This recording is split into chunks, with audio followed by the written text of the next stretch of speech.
Arthur Mirante grew up in Hudson County, New Jersey, with a passion for football that won him a scholarship to attend Holy Cross College.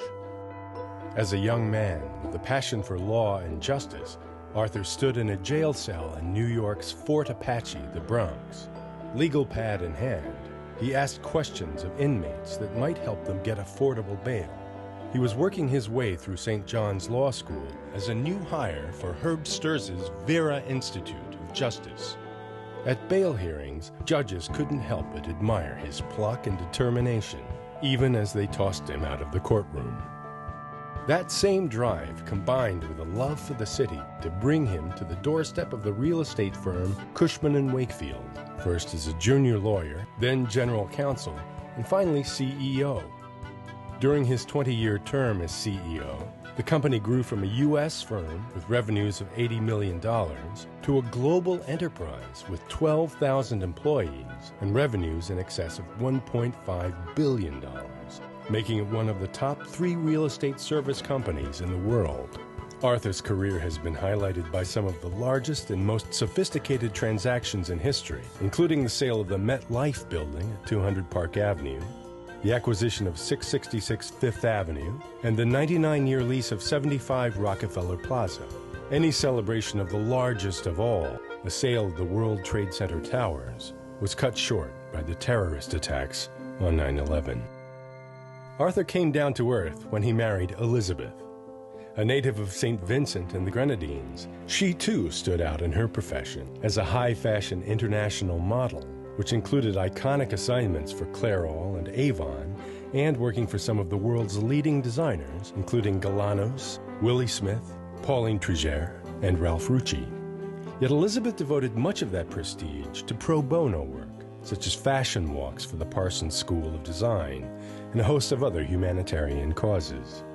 Together, Elizabeth and Arthur have been recognized for their efforts by numerous cultural, educational, and medical organizations characterized by their diversity, including the New York Boys Choir of Harlem, the National Jewish Hospital of Denver, St. John's University, and Just One Break, an advocate for the disabled. Elizabeth was the inspiration for Arthur's board participation with the Alvin Ailey Dance Company almost 20 years ago. Dancers bursting with talent were literally dressing themselves in the hallway of an inadequate facility. With Arthur's pro bono leadership, the company built a new state-of-the-art home at 55th Street and 9th Avenue, currently the world's largest building devoted entirely to modern dance. Meanwhile, Arthur's entrepreneurial spirit guides an entirely new effort in the tri-state area for Avison Young, the fastest-growing real estate company in the world, contributing to a transformative renaissance in the city in such properties as the landmark Paramount Building at 1501 Broadway in the heart of Times Square, and the spectacular new 1.8 million square foot world-class tower to be known as 3 Hudson Boulevard, soon to rise at the end of the High Line on Hudson Boulevard Park in Manhattan's newest neighborhood, the Hudson Yards District. Together with Arthur's service on the board of Help USA and the board of John Jay since 2006, the Mirantes' recent leadership role in John Jay's Veterans Initiative harmonizes perfectly.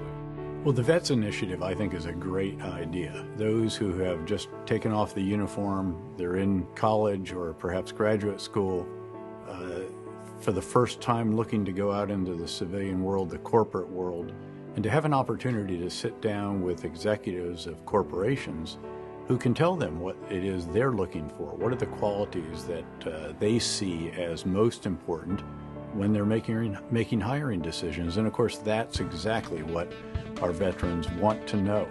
And that kind of initiative is a terrific one, as are a number of others that are out there, a number of which, frankly, I'm supporting as well. And so I think this is very, very worthwhile.